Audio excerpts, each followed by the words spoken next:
communication or device? I would describe online as fast, affordable, and local. Incredibly fast, very reliable. Device over more than one network connection. This means that we can have one link communicating to another, and it might follow one path to get to that location, or it may follow an alternate path to be able to get to that location. One reason we design a network this way is so that if one link in the mesh was to fail, we can use one of the other links to complete that communication. We might also perform load balancing over these links, where half of the data is sent over one connection and the other half of the data is sent over a different connection. Although we can certainly design mesh networks for local area networks, we often see them deployed in wide area networks so that we can maintain connectivity to a remote site regardless of what network connection might be available. If you were to look at a large enterprise network, you would notice there are a number of different architectures all being used in different parts of the network. And when we combine all of those together, we've created a hybrid network. One part of the network might be a star network, another part of the network may be point-to-point, and a third part of the network might be a mesh network. Once we combine all of these together, we've created a hybrid architecture. Many data centers take advantage of a spine and leaf architecture. This is where you would have individual switches at the top that are the spine of the network. There would be switches in the middle that are leaf networks, and then you would have different devices connect to the leaf. You'll notice that the spine network is connected to all of the leaves, and the leaves are connected to each of the spines. However, those leaf switches do not connect directly to each other, and the spine switches also do not connect directly to each other. This works very well for an architecture used in many data centers known as top-of-rack switching. In top-of-rack switching, every rack has a leaf switch at the top of every physical rack. We would then connect all of the physical devices in that rack to the leaf switch that is at the top of that rack. This keeps your cabling very simple because all of your cabling is self-contained within that same rack. There is redundancy because you have this rack connected to multiple spines. This also increases the overall performance of the network because we're no more than one switch away from any other device in the data center. If your data center only has a handful of racks, this may be a relatively inexpensive way to connect all of these devices together. But when you have tens or hundreds or even thousands of racks in a data center, you would need a separate switch for every rack, and of course the cost of that will increase for each rack you have in the network. When looking around the network, you may find some wide area network connections that are point to point, and as the name implies, there is a single point connected to a single point. This was a very common design on older wide area networks where you would use something like a T1 or a T3 connection. We refer to those as point-to-point T1 or point-to-point T3. We might also use this design in local area networks. If you work on a campus, you can connect one building to another over two connections, and the connection between those two buildings would be a point-to-point connection.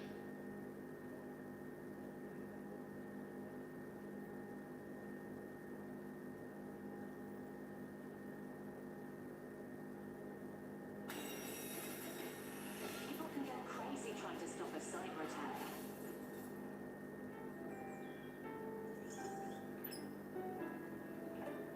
Acronis, take the headache out of IT security. Many enterprise networks take advantage of a three-tiered architecture. This is a very common design, and you'll find many organizations use a three-tiered network design for their network. This starts with the core of the network, and this is where we might have the central point for all of our resources. So our servers, our applications, our databases, and other critical points are going to be contained within the core of the network.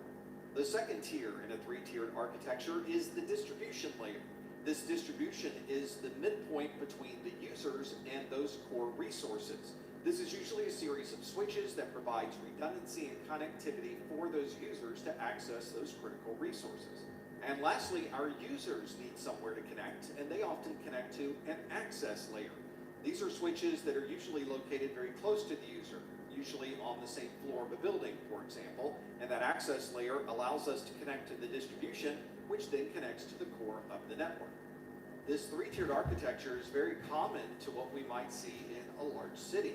The downtown area of the city is the core of the city, and all of the major resources for that city may be located in a very small geographical area in the center or core of that location. To be able to get to downtown, we need some type of distribution method. For example, we need some type of highway that might connect our homes to the downtown area. And our homes are usually connected to these larger highways through access roads. This allows us to use our local roads for all of our daily chores, but when we need to get to the core downtown, we may need to use... All right, everybody, we are back. Here's what this Back from architecture break. looks like in a network diagram.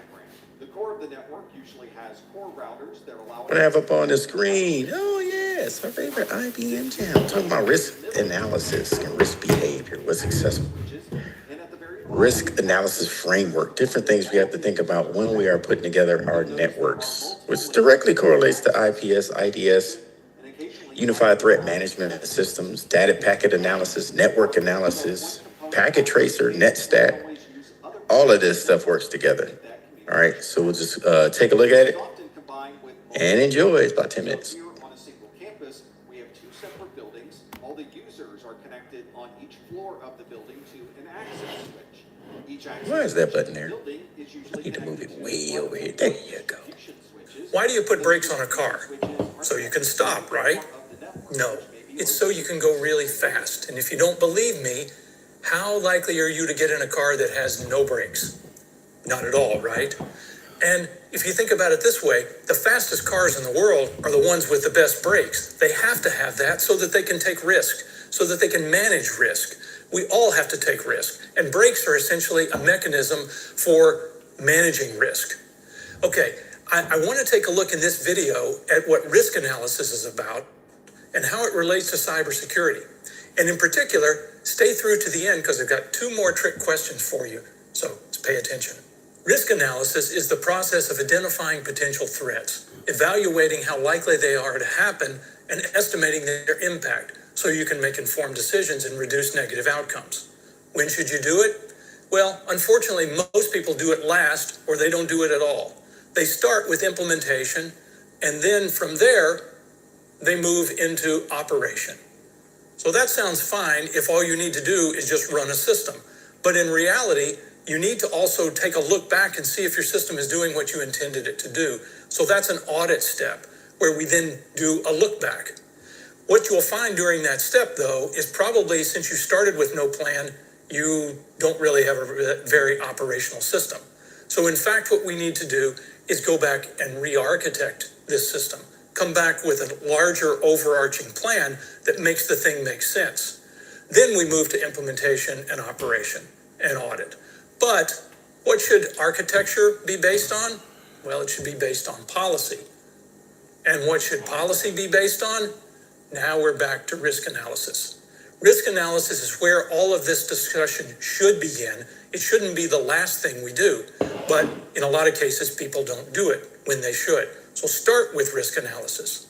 And that should inform our policy, which should inform our architecture, and therefore all the rest of the system. So if that's what we need to do, then the question is, how good are we at doing this kind of risk analysis? Intuitively, if we just go with our gut, where are our instincts leading us? Let's take a look at that. What do you think kills more people in the US each year? Cows or sharks? Well, would you be surprised to know that roughly 20 people are killed each year by cow-related causes, mostly tramplings and things like that? So if it's 20 for cows, how many do you think it would be for sharks? Would you be surprised to hear, on average, it's one person each year?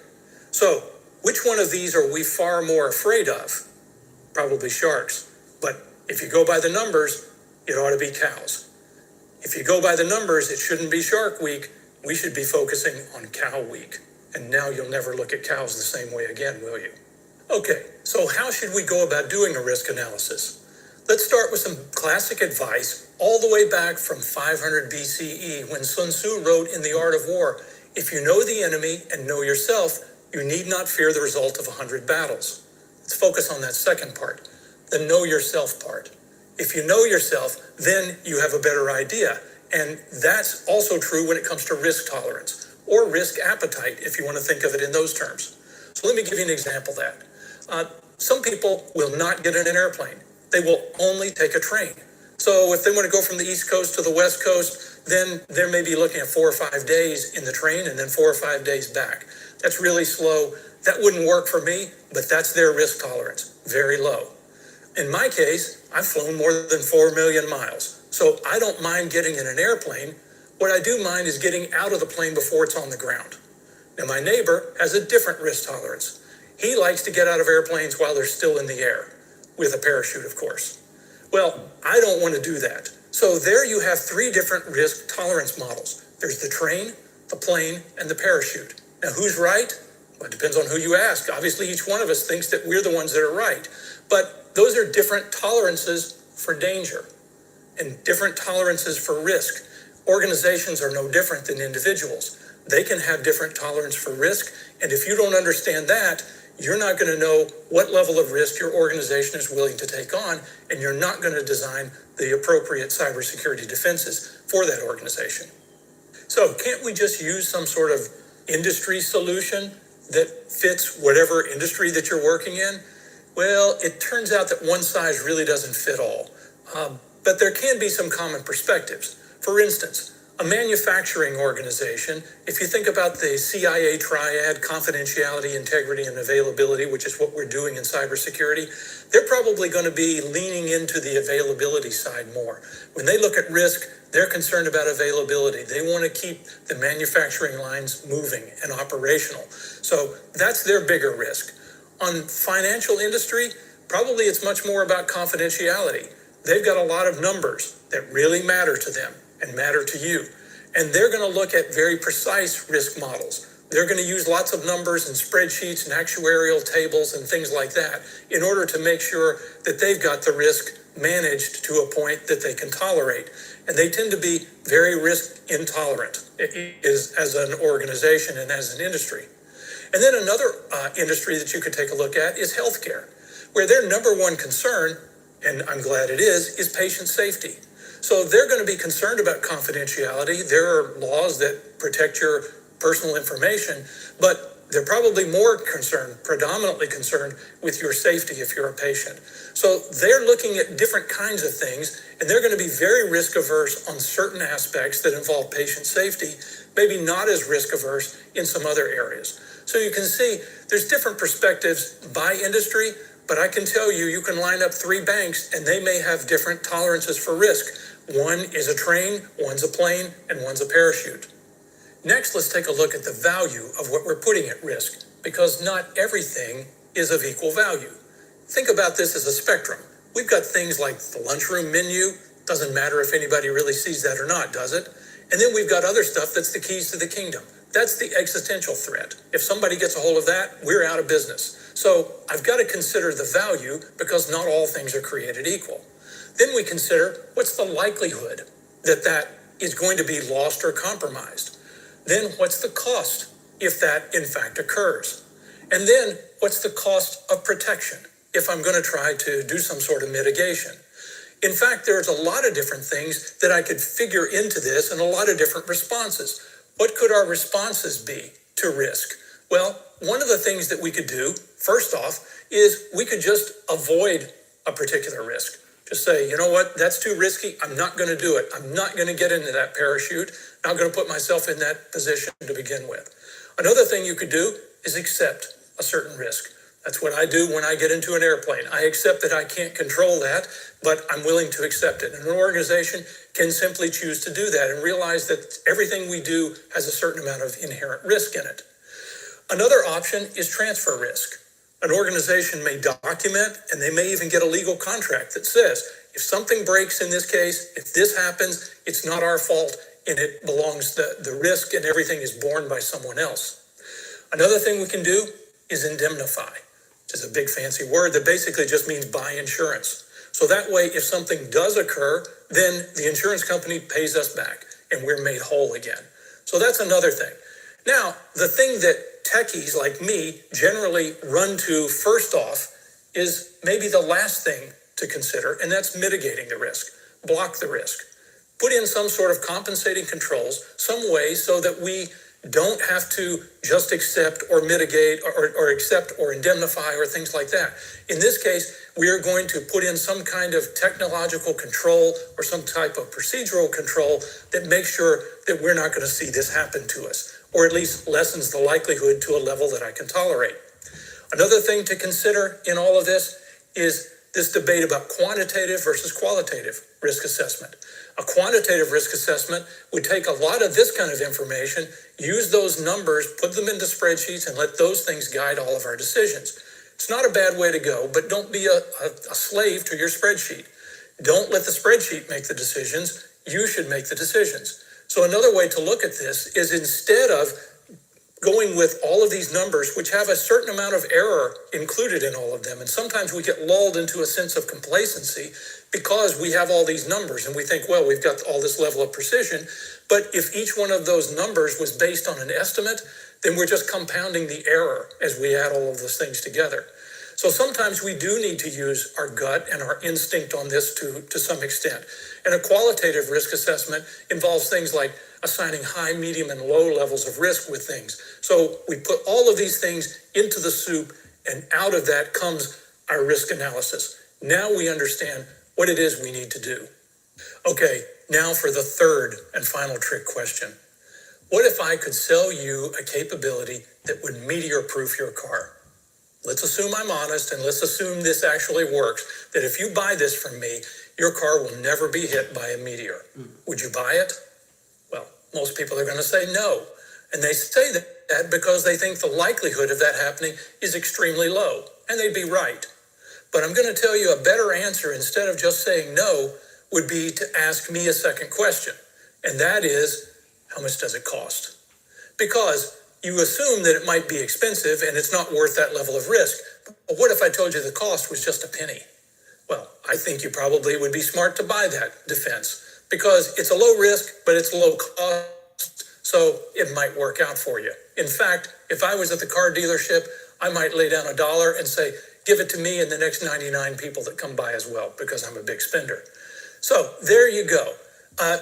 That's a discussion of risk analysis. And you see that cost matters when it comes to these things. This is not done in the abstract. In the end, it's all about understanding risk and picking the appropriate response to it. The result, if you do it right, better defenses and a tougher time for the bad guys. That's a discussion of risk analysis. All right, so reason why I like this one is because I play this for every class. Everything that we've been learning so far in Network Plus is pretty much over here on this slide. We talked about system architecture and how to put it together. We talked about proper implementation and having a baseline, putting it into operations. We just talked about audits, Friday or Monday, on different things that we can make sure that we do not have configuration drift, right? And all of this. And we talked about different policies, GPDR, sovereignty, where to store the data, who's responsible for it, and then the risk analysis. Then over here, it talks about the tolerance. What are you able to put up with? The cost of all of these items, IDS, IPS, UTM, Unified Threat Management responses. These will be on the exam over here, right there. It's the different layers of risk. You can avoid the risk. You can accept it, transfer it to somebody else, let them be their responsibility, or buy insurance. Then if you have something going on in your organization, how are you going to mitigate it? And then here we go, the quan and the qual is there again. This stuff is going to be, in the grand scheme of things, are going to reintroduce itself when we get to Sec Plus. So now it takes all of this stuff that we're building now, so you know what the expectation is. It just expounds on it when we get to Security Plus and we look at more of the security side, right? Different ways you can do things, right? So I just wanted to show you that. Any questions or any conversation? Or does anybody want to make a comment about anything or add anything? Has anybody ever done risk analysis in your job before? The answer better be yes. You have had to have, yes. In every job we've had, position we've held, we've always done some kind of risk analysis. Yep, there you go. Safety briefs. Yep. So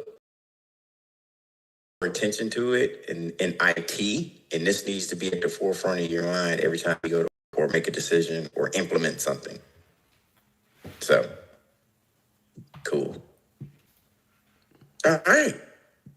No questions? What? Y'all are super smart. That's why I love this group. All right. So what we're going to do is we'll jump into graded some assignments today. If you need to get some stuff done, please jump in and get it done. We'll circle back around at I got a question. Michael says, I was usually told my risk analysis was my mouth.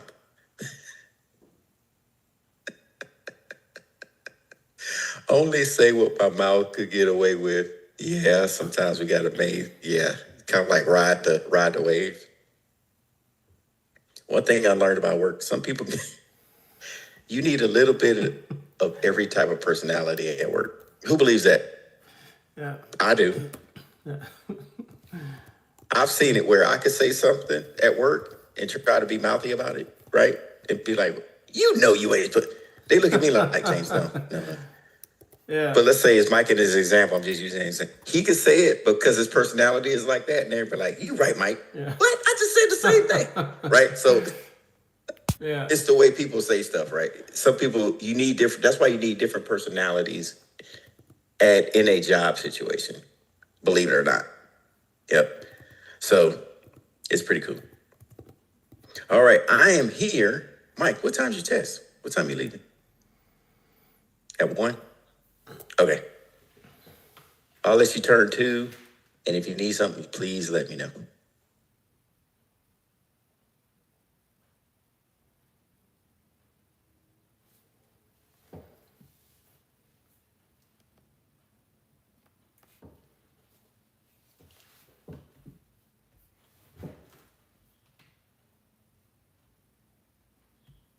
Anytime you're working with an IP address, you're working at that network layer. All right, Med Plus. Let's At break 10 apart an through IP 9. version 4 address and really see what it's made of. Let's take the address 192.168.1.131. We refer to these 4 values as octets. That's because they consist of 8 individual bits. And you can see the representation of that same IP address broken out into those 4 groups of 8 bits. Sometimes you'll see these 8 bits broken out and described as 1 byte or sometimes 1 octet. So if you were to count up all of these bits, there are 32 total bits in an IP version 4 address, and that is the same as 4 bytes or 4 octets. Since each one of these individual groups inside of IP version 4 consists of 8 bits, the maximum value that you would ever have in decimal for any of these groups would be a maximum of 255. In the early days of networking, we had to manually configure the IP address, subnet mask, and default gateway all in a manual way. We had to visit that device, change a configuration file, and then that device would be able to communicate on the network.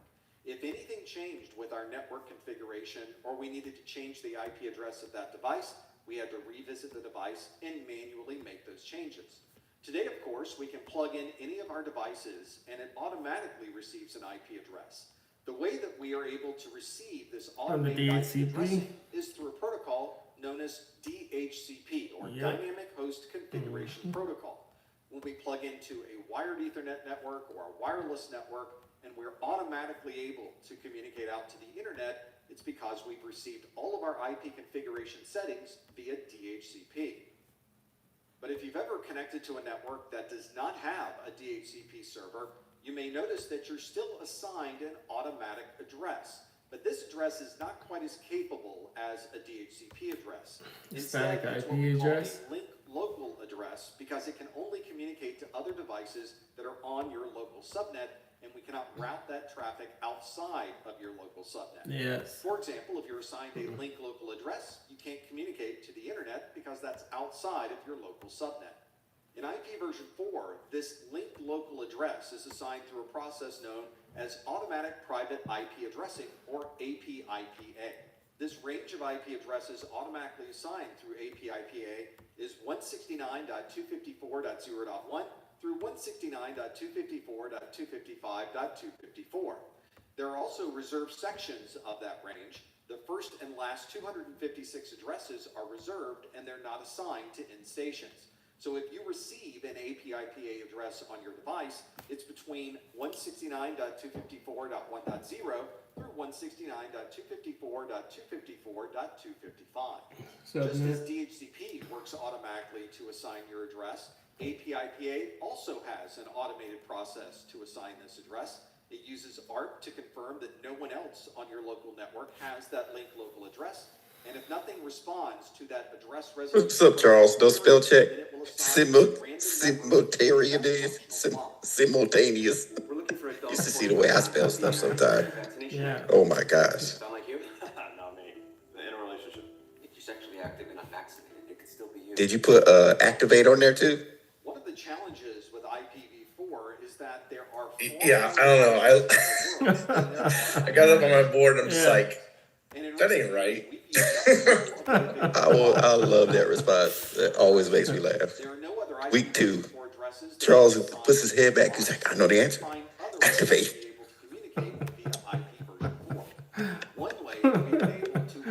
Yeah. This is good stuff, though. Good stuff. Is to create an assignment of IP address ranges that can only be used on the inside of a network. We refer to these as a private IP address range, and anything that is a private IP address cannot be routed on the public internet. Fortunately, these are very large ranges, and we're able to use those ranges on the inside of our corporate networks. If you were to look at the IP address that's assigned to your device right now, it's likely that it's a private IP address. So if your device is currently using a private IP address and you're watching this video on the internet, how are you able to communicate on the internet with an address that is not able to be routed across the internet? We're able to do that through a functionality called network address translation. This allows us to convert a private IP address into a public IP address and use that public IP address to communicate on the public network. We'll learn more about network address translation as we go through this training course. If you want to learn more about private IP addresses, you may want to reference a request for comment, or RFC. RFC 1918 is the standard that defines these ranges of private IP addresses and how they can be used on our networks. If we were to look into the details of RFC 1918, you would see 3 different ranges have been set aside for private IP addressing. These 3 ranges are 10.0.0.0 through 10.255.255.255. And if you were to count up all of the possible addresses in that range, it would be over 16 million addresses. We often refer to this as a single Class A block of addresses, and we often write it as 10.0.0.0/8. If you were to write out the subnet mask of that /8 address, it's 255.0.0.0. This means the host size of this particular IP address range is 24 bits in length. Another range is 172.16.0.0 through 172.31.255.255. This gives us a total of just over... So yesterday they did a packet tracer lab, correct? Yeah. Showed you all the different commands for showing that. Great. Great. Who found that useful for helping to connect the dots? The decimal subnet mask. Yeah. And it'll help you on the PBQs too. 240.0.0, which means our host ID size is 20 bits in length. And the last range is 192.168.0.0 through 192.168.255.255. This allows us to assign over 65,000 addresses as part of 256 contiguous Class C address ranges. The CIDR block notation for this would be 192.168.0.0/16, and that /16 subnet mask is the same as 255.255.0.0. Half of this address is assigned for hosts, so your host ID size is 16 bits in length. As we step through the next series of videos, you'll learn more about CIDR block notation, the different classes of IP addresses, and other details that you see associated with these private address ranges.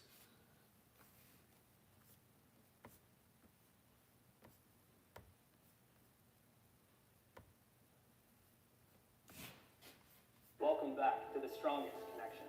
With most options, I've been waiting for something special, but it's been buffering. When you start working with IP version 4, one of the things you'll hear about are classes of IP addresses. And in casual conversation, we might even refer to an address as a Class A address, a Class B address, or a Class C address. This was a method of describing an IP address as it related to its subnet mask. Anything that is a Class A address has 8 bits assigned for the network address and 24 bits that are associated with the host address.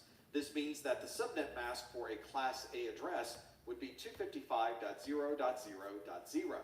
A Class B address default subnet mask is 255.255.0.0, and the default subnet mask for a Class C address is 255.255.255.0. This style of class-based subnetting is one that we have not used since 1993, but we still refer to some of these addresses in a very colloquial sense. And although you may hear someone refer to an address as a Class A address or a Class C address, in reality, we no longer use a class-based form of subnet masking. So if we don't use classes, why are we doing a video on class-based networking? That's because these classes do act as a starting point when we begin any type of subnetting on our networks. If you're going to subnet a network, it's important to know where to begin the subnetting process. This class-based system is the starting point. These Class A, Class B, and Class C addresses have an obvious demarcation between the network part of the address and the host part of the address. With Class A, that line is drawn after the first 8 bits. In a Class B address, that line is after the first 16 bits. And in a Class C address, that line is after the first 24 bits. Here's a table that defines the different subnet classes for Class A, Class B, Class C, Class D, and the reserved Class E. And you can see if you look on the right side, the default subnet masks are the ones we just saw, where Class A has a default mask of 255.0.0.0, Class B is 255.255.0.0, and Class C is 255.255.255.0. The way that you can look at an IP address and tell immediately what class that IP address is associated with is the very first octet of the address. If the decimal octet is between 0 and 127 as the first number of that IP address, it's a Class A address. If the first number of the IP address is between 128 and 191, that's a Class B address. And if the first number is between 192 and 223, that is a Class C address. If you were to look at that address in binary, if the first bit was 0, it's a Class A address. If the first bits are 10, it's a Class B address. And if the first 3 bits are 110, it's a Class C address. Class D addresses are used for multicast communication, and therefore they are not assigned to an individual device. But there is a range for Class D addresses, that is between 224 and 239, or the first 4 bits of a Class D address are 1110. And there is a range of IP addresses that are not used for any purpose. This is a reserved range. We refer to this as the Class E range, between 240 and 255, or the first 4 bits of 1111. So based on that chart and those ranges of IP addresses, let's see what class a particular IP address would be part of. Let's start with the IP address of 17.22.90.7. To be able to determine the class, we need to look at the first octet, which in this case is the number 17. And if you refer back to that chart, the number 17 is in a Class A address. Let's do another one. IP address is 220.10.77.40. If we look at that first octet, it is 220, and 220 is in the C class. The next IP address is 165.245.0.1. We need to look at that first octet. In this case, that's 165, and 165 is in the range of a Class B address. People can get crazy trying to stop a cyber attack.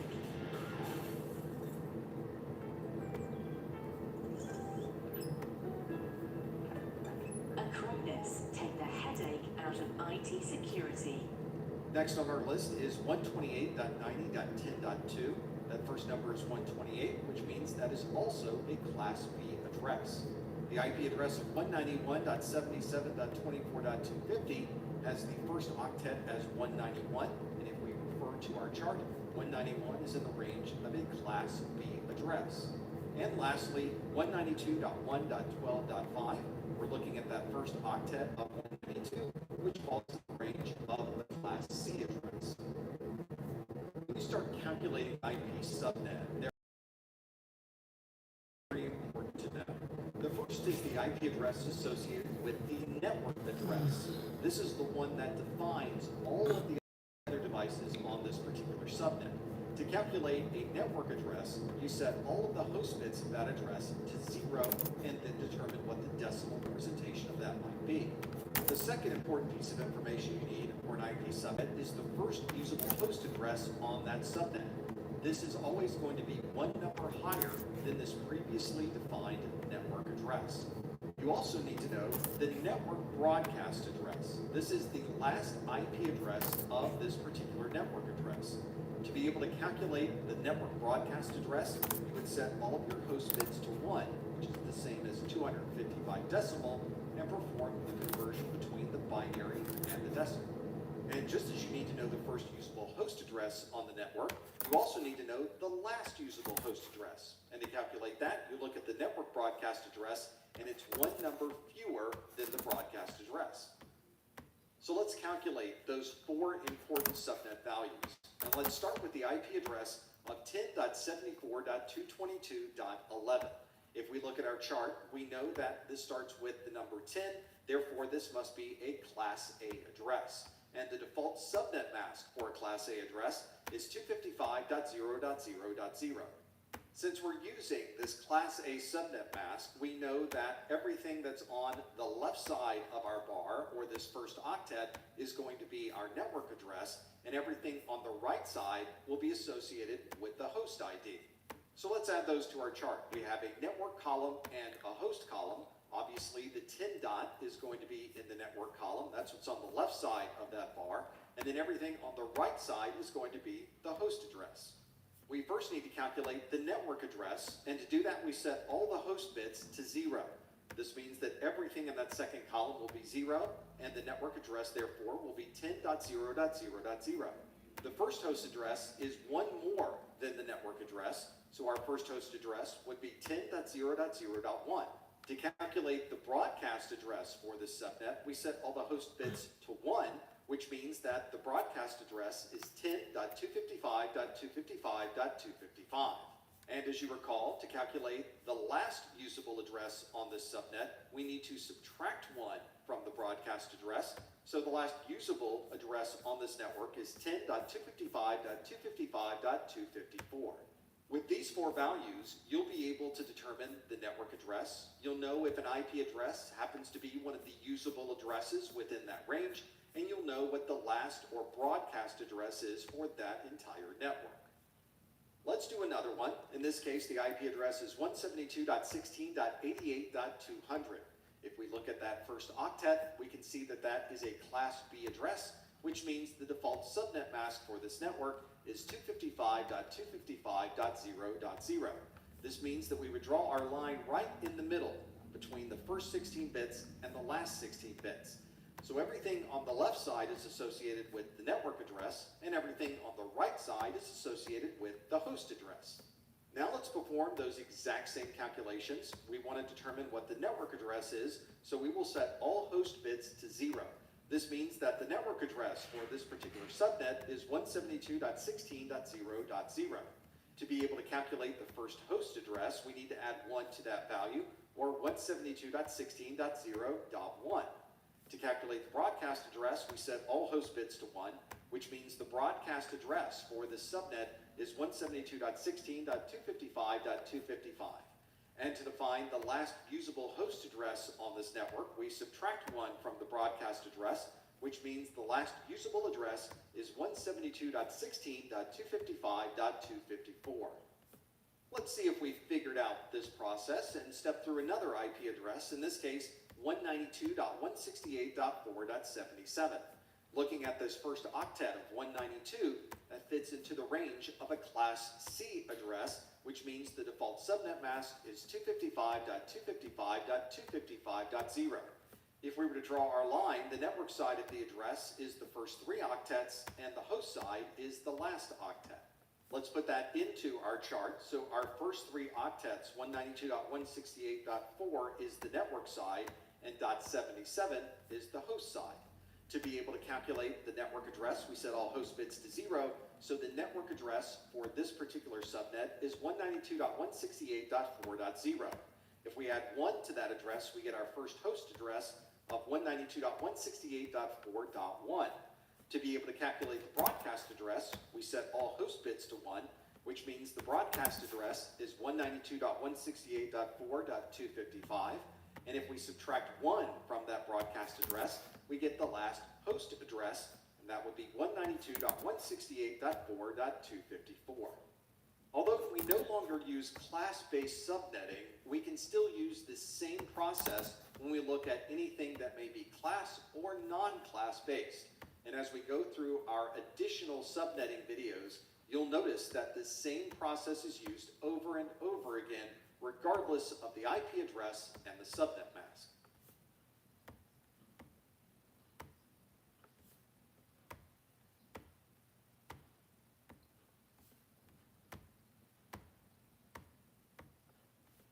In a previous video, we talked about class-based subnetting and how IP addresses could be assigned a Class A, Class B, or Class C address. But since 1993, we've not used class-based subnetting. Instead, we use classless subnetting. Sometimes you'll see this referred to as classless interdomain routing, or CIDR. This classless addressing means that we can assign a subnet mask that doesn't fall into those same Class A, Class B, or Class C arrangements. And instead of referring to the subnet mask in its decimal form, we can simply refer to it as the number of bits. That number of bits is referred to as a CIDR block notation. For example, a decimal subnet mask of 255.0.0.0 is the same as a /8 CIDR block notation because it has 8 individual bits as part of the subnet mask. So it would be very common to see an IP address written as 192.168.1.44/24. Everything with the /24 is referring to the number of bits in a subnet mask, and a /24 mask would be the same as 255.255.255.0. When you're configuring a device, you're often giving it an IP address, a subnet mask, a default gateway, and very often a series of DNS servers. Most of the time, an operating system is expecting you to put the subnet mask in as a decimal mask. So for example, in Windows, you may put the IP address and then you might add in the decimal version of the subnet mask. But if you're using a router or a switch, it may be expecting the CIDR block notation for those masks. So instead of using 255.0.0.0, you would simply input /8. Make sure you check the documentation of the device you're using to see what notation it prefers for the subnet mask. As you've probably seen in our previous examples of subnet masks, the mask consists of a contiguous series of 1s followed by 0s. So the 1s would be on the left, the 0s would be on the right. For example, here is a subnet mask. You can see the contiguous set of 1s on the left and the 0s that are on the right. In this example, you can see 3 separate octets that are set to 1. So there are 24 1s in this particular mask, and there are 8 zeros at the end. If we were to write this out in decimal, it would be 255.255.255.0. And if you were to write this out in CIDR block notation, you would count how many 1s are associated with this subnet mask. In this case, there are 24, so the CIDR block notation would be /24. The subnet mask is obviously used to separate the network part of the address from the host part of the address. So for this particular subnet mask, the network address is 24 bits in length, and the host address is 8 bits in length. Let's convert a binary subnet mask to one that is the CIDR block notation for a subnet mask. And we'll take this subnet mask that we have on the screen, which has all 1s in the first 2 octets and all 0s in the last 2 octets. If we were to count the number of 1s in this subnet mask, we have 8 in the first octet, 8 in the second octet, none in the third, and none in the fourth. That That means the total number of ones in the subnet mask would be 16, so the CIDR block notation would be /16. This means that the first 16 bits of the subnet mask are associated with the network, and the last 16 bits are associated with the host ID. Let's do another one. In this example, the first octets are all ones, but the last octet has 2 ones. The number of ones in the subnet mask. Octet, 8 in the third octet, and 2 that are in the fourth octet. If we count all of those together, we have 26. So the CIDR block notation of this subnet mask would be /26. The /26 means that the first 26 bits of this address are the network part of the address, and the last 6 bits are reserved for the host ID.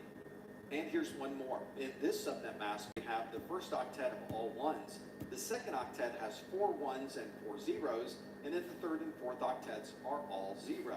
Since we are counting number of ones, we have 8 in the first octet and 4 in the second octet. And if you count those together, the subnet mask in CIDR notation would be a /12.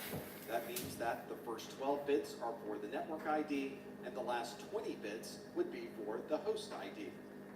We've looked at the subnet mask in binary, and we've calculated the CIDR block notation, but we often refer to the subnet mask as a decimal value. If we were to convert these binary subnet masks into a decimal value, there are only a certain number of these that you would run into. For example, all zeros would obviously be a decimal 0, but anything that starts with a binary of 1 and the rest zeros would be a decimal of 128. If there are 2 ones, it's 192, 3 would be 224, and so on. This means that you can create a chart that shows all 8 of the bits within a single octet and what the decimal equivalent would be. We can now use that chart to calculate the CIDR block notation and what the decimal representation of that subnet mask would be. So let's look at a subnet mask of all ones in the first octet. There are 4 ones in the second octet, and the rest of this would be all zeros. If you refer to our chart, you can see that all ones is 255, 4 ones and 4 zeros would be 240, and then of course all zeros would be 0. And if we recount the number of ones, we know that correlates back to a /12. So a /12 CIDR notation is the same thing as 255.240.0.0 in decimal notation. And of course, since there are 12 ones, the network section is 12 bits in length, which leaves the remaining 20 bits available for the host ID. Let's look at a subnet mask we've not seen yet. This one is all ones in the first octet, all ones in the second octet. There are 3 ones in the third octet, and of course the rest of this is zeros. If we look at our chart, we can see that of course all ones is 255, and in the octet that has 3 of these ones, we refer to the chart, that is the same as 224 in decimal. And obviously all zeros in binary is the same as 0 decimal. If we then count the number of ones in all of these octets, they all add up to 19. So your CIDR block notation would be /19, which corresponds back to the decimal representation of 255.255.224.0. This of course means that the network part of this address is 19 bits in length, and the host section is 13 bits in length. Of course, we could do this in reverse as well. Let's say that we have a subnet mask that's been given to us as a /26 in CIDR block notation. If we were to write this out as binary, that means that we would have all ones in the first 3 octets and 2 ones in the last octet. And if we were to refer back to our chart, all ones would obviously be 255, and the last octet that has 2 ones correlates back to a 192 in decimal. So a /26, where your network ID is 26 bits in length and the host ID is 6 bits in length, is the same as a /26 in CIDR block notation, or 255.255.255.192 in decimal. Let's do another one where we've been given a /20 in CIDR block notation. That means there are 20 ones in this particular subnet mask. So your first 2 octets are all 1, and the third octet has 4 ones and 4 zeros, and of course the last octet will be all 0. If we refer to our chart, we know that the decimal version of that binary subnet mask will be 192.168.255.240.0, which is the same as a /20 CIDR block notation. That means the network part of this address is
All right, I got some more admin stuff to do.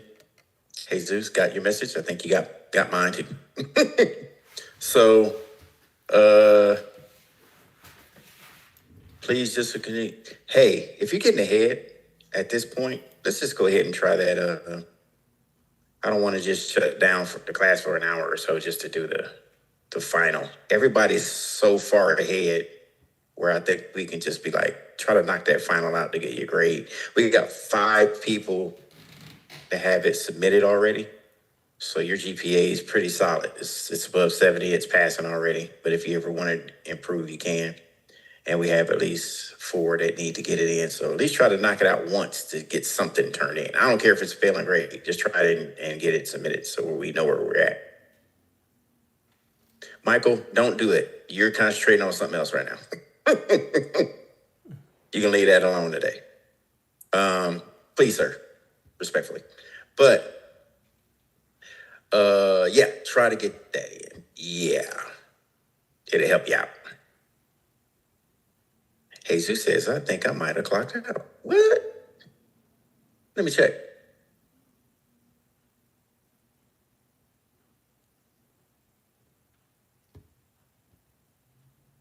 For today? Let me check for you, Jesus. 1 second, sir. Yes, sir. I refreshed the page and it's given me a prompt to clock in. Let me take a look for you. 1 second.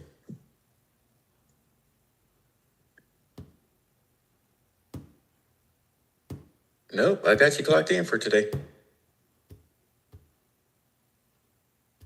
Then maybe during lunch, will you have to manually clock me out? Because it's not giving me the... Are you in mastery or are you in class?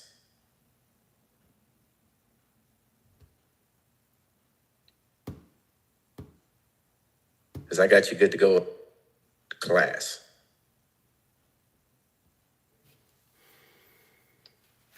Oh, I'm talking and I'm muted. Yeah, for our course, every time I refresh the page, I double check to make sure I wasn't in mastery, but it only gives me the option to clock in. Weird. Would you like You're me to- fine on my end. No, I'll just clock you out for lunch for the morning. And then just clock in? Yeah. Okay. Yeah, let me take care of you to clock you out, and then Okay. it might just be a bug. All right, sounds good, sir. Thank you. Thanks for letting me know, sir. Appreciate you. Sure.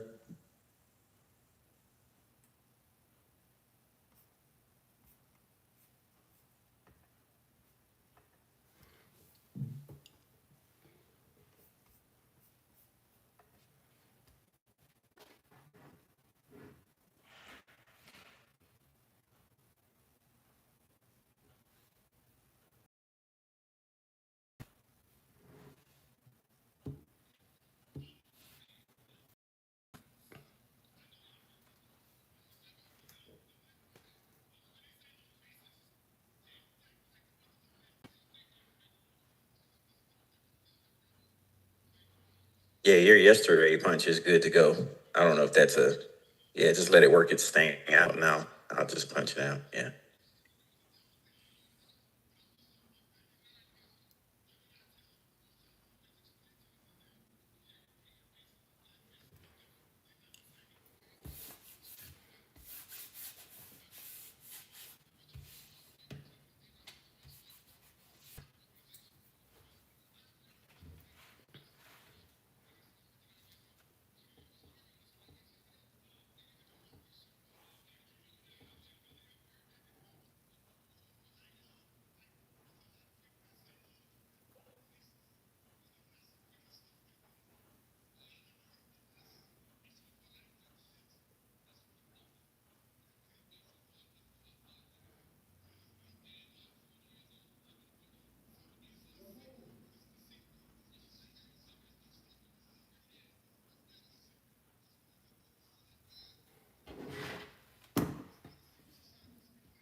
mask range, which means we use 256 minus 248. So in this example, our magic number is 8.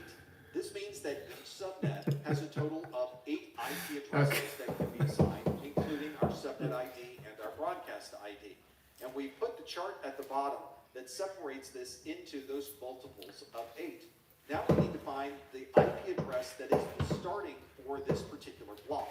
If we look at our interesting octet, we know that the IP address is 180. So if we look at our chart, we can find that 180, which is in the block starting with 176. Since that starts with 176, we can simply fill that in, which means the subnet ID for this example will be 10.176.0.0.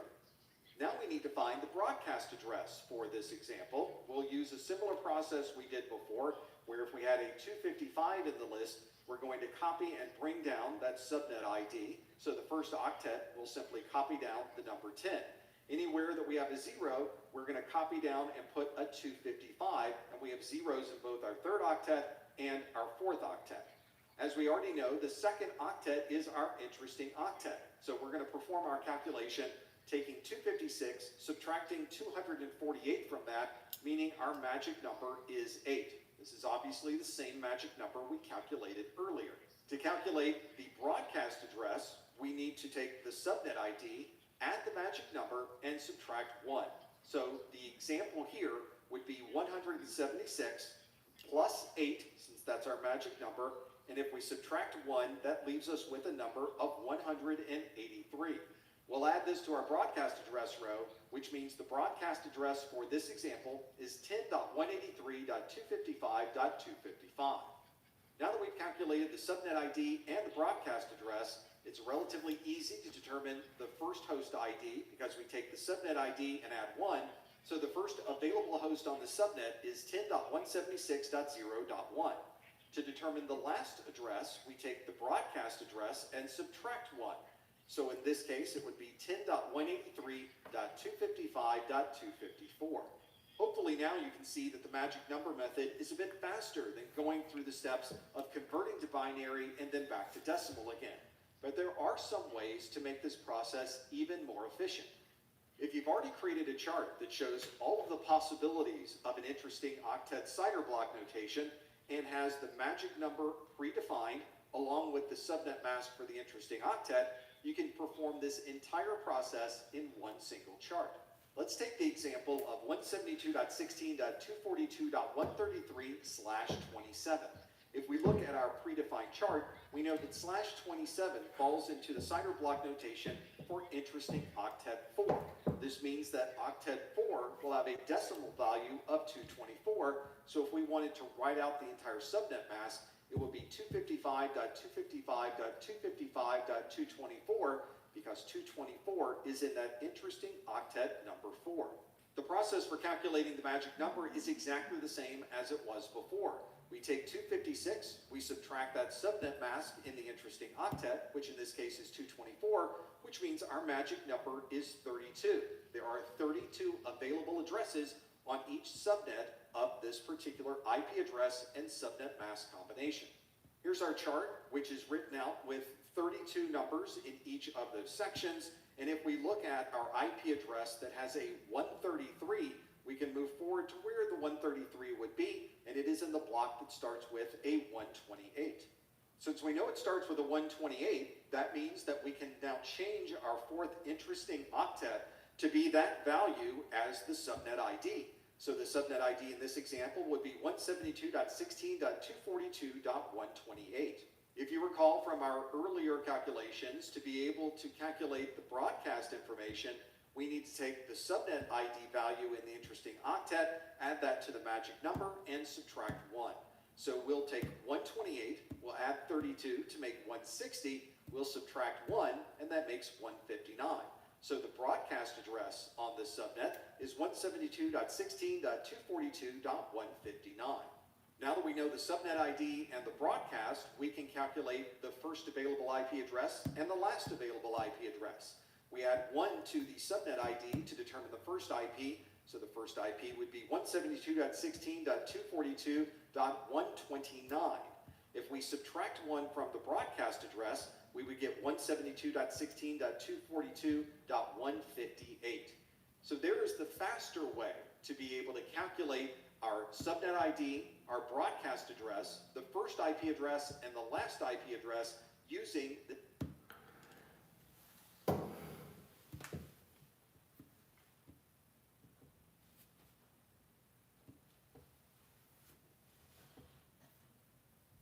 I would describe Underline as fast, affordable, and local. Incredibly fast, very reliable, zero.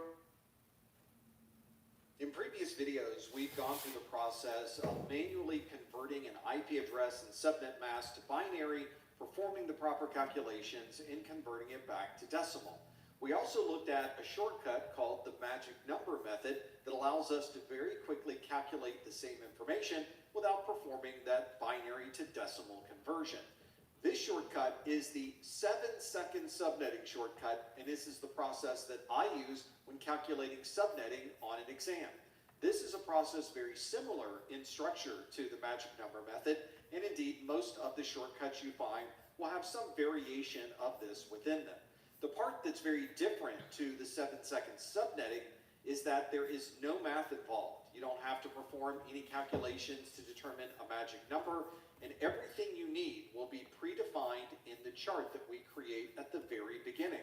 You'll find that the only math you end up doing is adding and subtracting the value of 1 to be able to calculate the first IP address and the last IP address.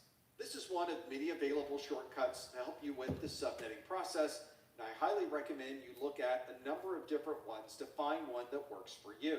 This 7-second subnetting process works equally well whether you are online taking this exam and using the online whiteboard, or if you have a physical whiteboard in front of you at a testing center. The process of calculating the subnet is really about splitting the network into smaller pieces. You may start with a network that has 256 total hosts available, or you might break it up into smaller subnets such as a .128 where you might have 2 different subnets, a .192 which separates it into 4 different subnets, a .224 and so on. The core to the 7-second subnetting process is creating this chart.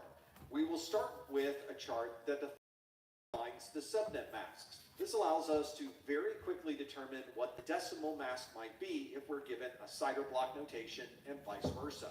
You can see this is very similar to the chart you would create with the magic number method. We're simply performing the same math on the 7-second subnetting. We also have a networks column. You would calculate that by starting with the number 2 and doubling it all the way up until 256. And then you have an addresses column, which starts with 128, and you would divide by 2 all the way down until you get to the number 1. And to help with the conversion between the CIDR block notation and the decimal mask, we have a subnet mask in decimal column that we'll add in as well. Once you've created this chart, you have everything you need to be able to calculate everything necessary for a subnet without having to perform any type of additional math. If you're like me and you have problems determining what the start of a subnet might be on a subnet that has 16 hosts or 32 hosts, you may want to write out those subnet boundaries into a separate chart so you can very quickly find what those might be during the process of performing your calculations. For example, a network that has 128 hosts per network would have host boundaries at 0 and 128. A network that has 64 IP addresses per subnet has network boundaries at 0, 64, 128, and 192. And you can calculate similar boundaries for networks with 32 IP addresses, 16, 8, and 4. The 7-second subnetting process is a 4-step process. The first step is to convert the IP address and the subnet mask to decimal. This is necessary if you're provided the subnet mask in CIDR block notation, but fortunately we have a chart that can very quickly translate between CIDR block notation and decimal. The second step is to determine the subnet address. This is something you may be able to do in your head, or if you're like me, you've written out that second chart that shows you where the delineations are for each individual subnet. This is the new Dell AI PC, built for AI. It's like a trusted personal assistant. Learning your habits, keeping you on track. But it can't make your coffee yet. That same chart shows us what the broadcast address might be, because we can simply look at the last address in that particular range. And from there, it's very easy to determine what the first and last usable IP addresses might be by adding 1 to our subnet address and subtracting 1 from our broadcast address. Let's use this process to subnet 165.245.12.88/24. This /24 needs to be converted from the CIDR block notation into decimal notation.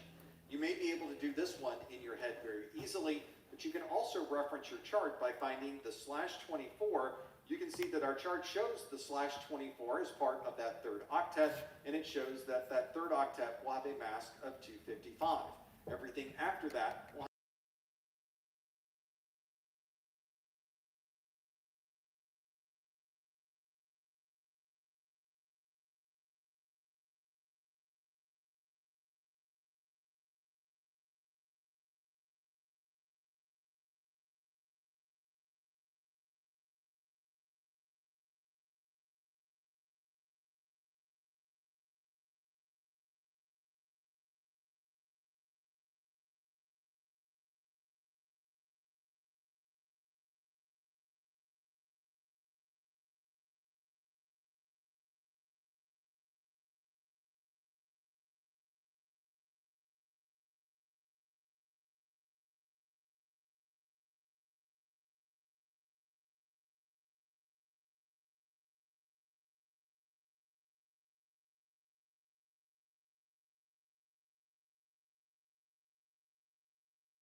putting resources So if in there the are chat resources for in the you. data center that need to be accessed from a remote Messer's site, notes those are loading locations right will now be for directly to the N10009. data center. If someone in a remote Messer's site notes, needs if you don't have them access to their already. database or their email system, they can go directly to that cloud-based service using this SD-WAN technology.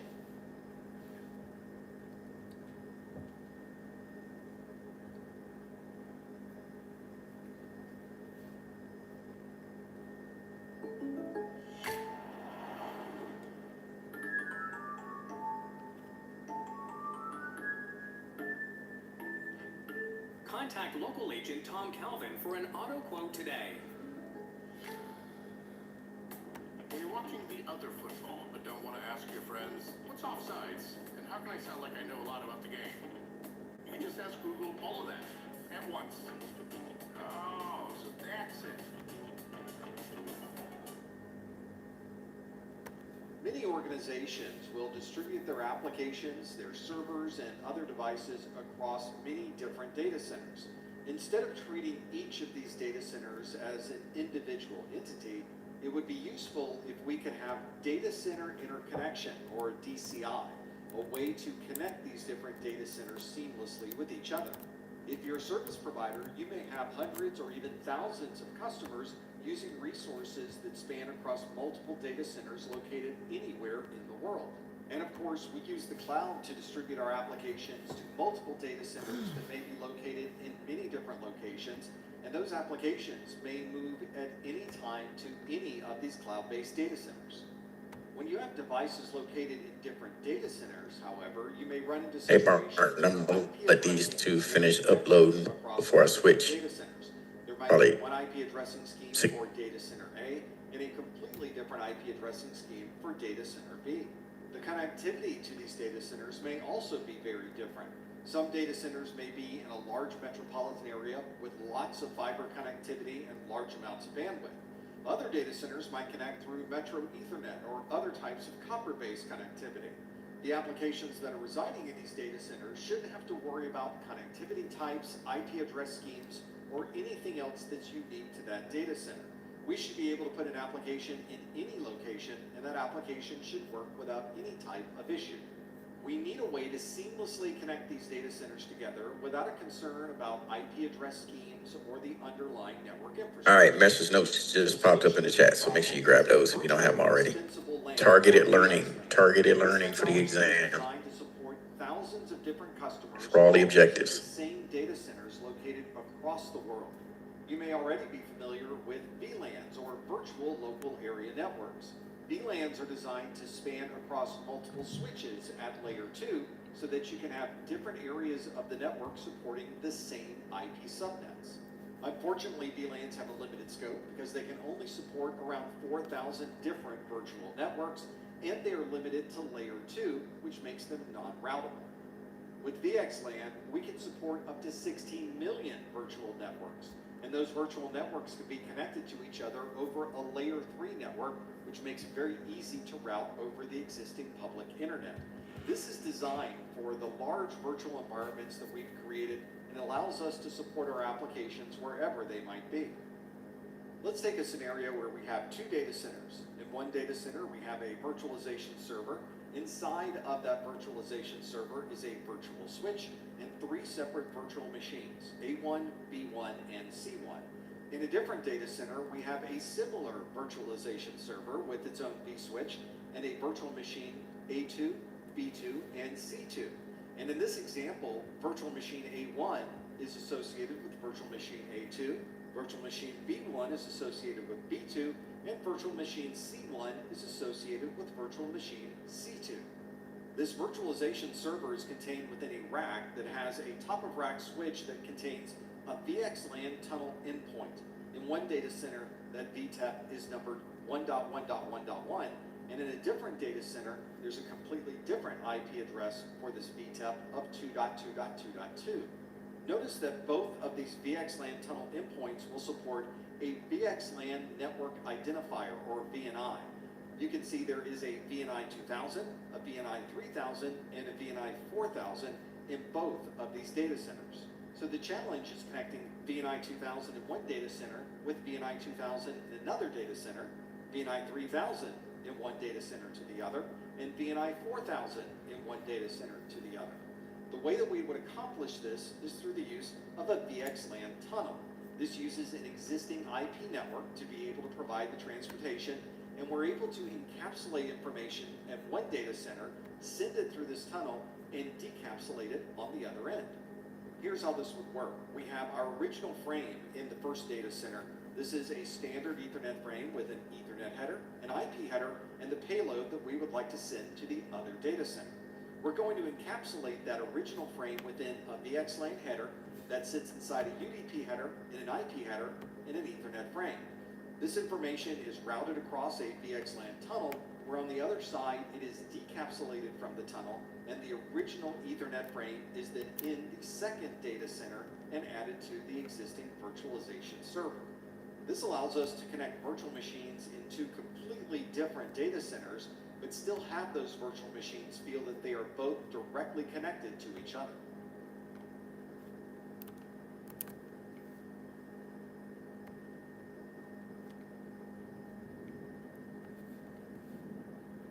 This is the Dell AI PC, built for AI. It was designed to optimize your battery life, so it works longer without a charge, and in places without a charger.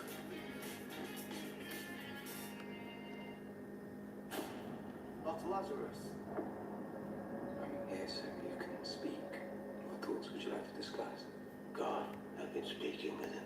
And what have you been speaking with God about? You. Traditionally, we've always done a good job of protecting the edges of our network. This allowed us to control who may be entering the network and who might be leaving the network.